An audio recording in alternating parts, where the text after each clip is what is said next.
Leo Zuckerman, te saludamos. ¿Cómo estás, te va? Pepe? Buenas noches. El primer referéndum, primera elección, vamos a decirla, de la época Trump, de elección federal, que sí se ha convertido en una especie de referéndum de Donald Trump, porque el mismo Donald Trump la ha hecho un referéndum, ha hecho campaña, como no se había visto, ha estado en todos los estados donde se está jugando distritos y senadurías importantes.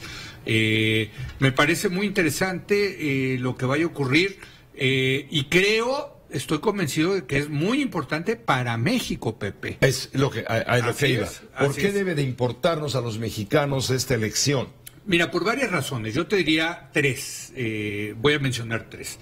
La primera, hay que recordar que efectivamente México ya tiene un acuerdo con el Poder Ejecutivo, con el gobierno de Donald Trump, en materia de libre comercio, de un nuevo acuerdo de libre comercio de México, Canadá y Estados Unidos, el USMCA, el UMSCA, el TEMEC famoso. Le pusieron aquí, sí. Exacto, ese ya está acordado, pero falta, Pepe, la ratificación por parte de los tres poderes legislativos.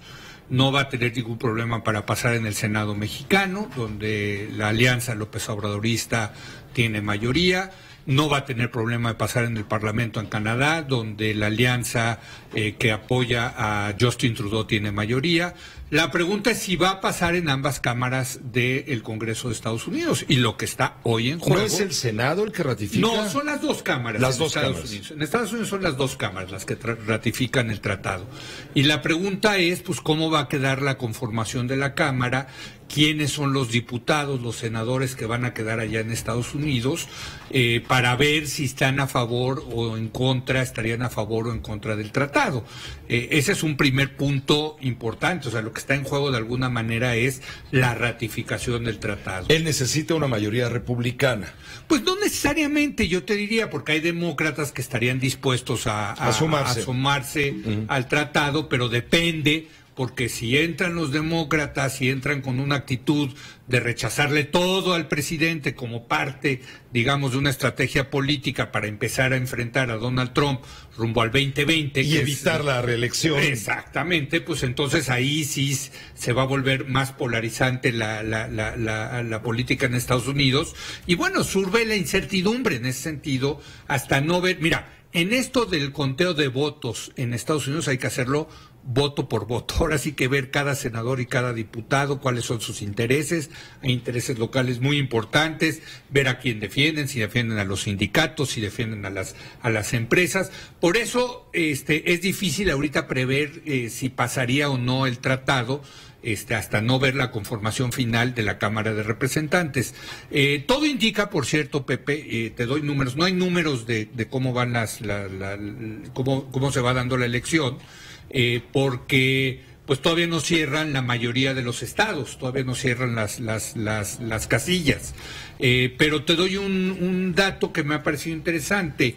En las apuestas, la apuesta de si los demócratas le ganan la mayoría a los republicanos en la Cámara de Representantes, hoy los republicanos tienen mayoría en ambas cámaras, pero que si los demócratas le arrebatan, digamos, la Cámara Baja a los republicanos, pasó en un par de horas de un 70% de probabilidad de que esto ocurra a un 85% de probabilidad.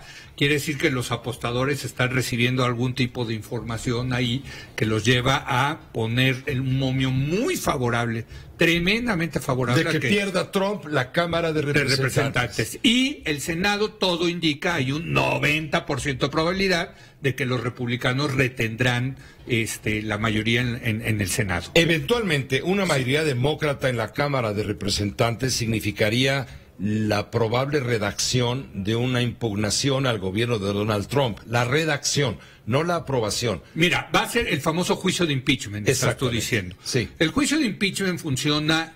Primero tiene que entrar a la Cámara de Representantes y una mayoría simple dice sí hay elementos para que haya un impeachment, un juicio político para destituir al presidente. Esto pasa al Senado, pero para que haya impeachment se necesita una mayoría de 2/3 partes en el Senado. Eso no va a ocurrir. Correcto.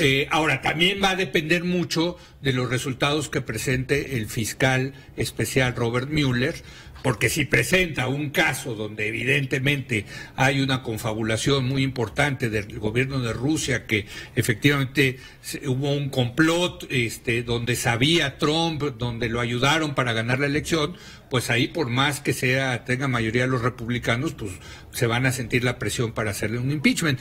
Yo creo que va a ser muy difícil, Pepe, que haya impeachment en Estados Unidos. Realmente lo pienso. Creo que va a ser muy difícil, pero de que si los demócratas ganan la Cámara de Representantes, le van a hacer la vida de cuadritos al presidente, se la van a hacer. Entre otras cosas, acuérdate que el presupuesto pasa por ambas cámaras, entonces ahí va a tener que entrar a negociar Donald Trump, ¿no? Permíteme hacer Sí, contacto claro. en este momento con Francisco Villalobos, corresponsal de Fórmula allá en la Unión Americana. Él está en vivo desde Houston.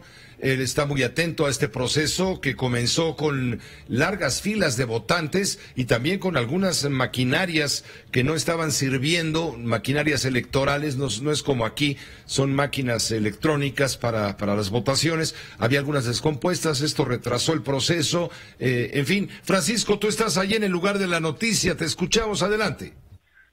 ¿Qué tal, Pepe? ¿Cómo estás? Muy buenas noches, amigos de Grupo Fórmula. Como bien mencionas, exactamente aquí en el condado de Harris, el segundo condado más hispano de toda la Unión Americana, superado tan solo por el de Los Ángeles, en este estado de casi 30 millones de personas, pues bueno, las máquinas de cómputo, las máquinas donde se vota electrónicamente en este país, en esta ciudad, pues bueno, fallaron, causando varios retrasos en diferentes áreas de la ciudad.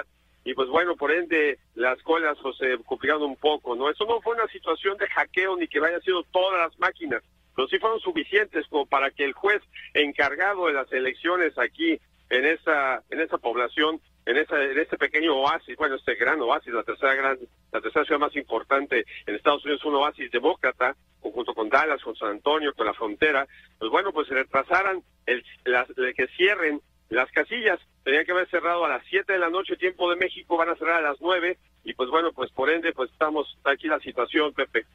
Pues te agradezco, Francisco, todavía es temprano, estábamos viendo que hay 6 usos horarios en el mapa estadounidense, por lo tanto serán las 2 de la mañana en México y estarán cerrando las últimas casillas de votación en la costa oeste de la Unión Americana. Gracias a Francisco Villalobos, pues es el panorama todavía incierto en cuanto a resultados. Todavía incierto, Pepe. Pero termino rápido mi comentario diciéndote por qué también son importantes las elecciones de Estados Unidos para México. Ya te dije, uno es el tratado.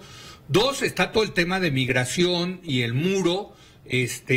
No oímos mucho del muro en esta ocasión porque, a diferencia de hace 2 años donde había un candidato muy estridente de que hablaba del muro, ahora el tema del muro se dio en cada uno de los distritos. Yo estuve revisando, impresionante, las competencias en distritos. Por ejemplo, había un distrito en Minnesota, ¿no?, que está en la frontera con Canadá, literalmente, que en la que los candidatos hablaban del muro, no de la frontera de Estados Unidos con Canadá, que la tienen ahí enfrente, hablaban del muro de Estados Unidos con México, que está a miles de kilómetros de distancia de su distrito. Y muchos candidatos republicanos se unieron a la retórica trumpiana de que es necesario construir el muro, de que la migración de indocumentados es un peligro para Estados Unidos, que la caravana es un gran peligro para ese país. Entonces, el segundo tema que está aquí en juego es el tema de la migración y del muro. Vamos a ver si ganan los republicanos, pues van a quedar muy empoderados, Pepe, para seguir con este tema de la migración y del muro que nos afecta a los mexicanos. Y en tercer lugar, pues está el tema de qué tan debilitado o qué tan fortalecido va a salir el presidente Trump el día de hoy y cómo va él a procesar ese fortalecimiento, esa debilidad. Porque uno puede pensar, bueno, a lo mejor queda debilitado si ganan los demócratas la Cámara de Representantes y se va a moderar. Pero también puede ser lo contrario, que se radicalice, que se polarice aún más rumbo al 2020, solidificando su base electoral. Y en ese sentido, pues también lo que está en juego es qué va a hacer, cómo va a ser el Donald Trump en los próximos 2 años, rumbo a la reelección en el 2020, y en ese sentido, pues como sabemos, Donald Trump hizo de México un tema electoral y seguirá siendo un tema electoral. Por lo tanto, hay que seguir de cerca estas elecciones, Pepe, porque tienen consecuencias, creo que como nunca, para nuestro país, por México, por el tema del tratado, por el tema de la migración, el muro, y por el tema de qué tan fortalecido o debilitado va a quedar un presidente que no ha sido, que ha sido al revés, que ha agraviado a los intereses de México, Pepe. Muchas gracias, querido Leo. Gracias, Pepe. Ya el jueves veremos ya ahora sí con los resultados. Con los resultados en la mano ya haremos las proyecciones. Así es. Gracias, Leo Zuckerman.